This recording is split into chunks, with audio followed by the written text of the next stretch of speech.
Hi, I am Limon, and in this video I'll show you how to apply transitions to all slides in Microsoft PowerPoint.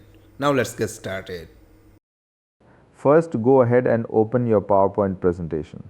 This presentation is taken as an example. Now, if I quickly jump into slideshow mode, you'll notice something. There are no transitions at all between the slides. Everything just cuts from one slide to the next. If you've ever tried adding transitions one by one, you know how time consuming that can be. So let's fix that. Go ahead and exit slideshow mode. Now go up to the top menu and click on View. Next, click on the Slide Sorter option. This gives you a nice overview of all your slides at once, which makes things a lot easier. Next, go to the Home tab. In the menu bar, click on Select, and from the drop down, choose Select All.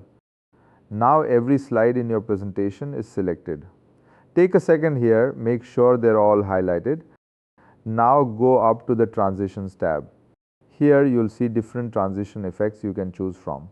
Pick one that you like. For this example, I'll go with the wipe transition.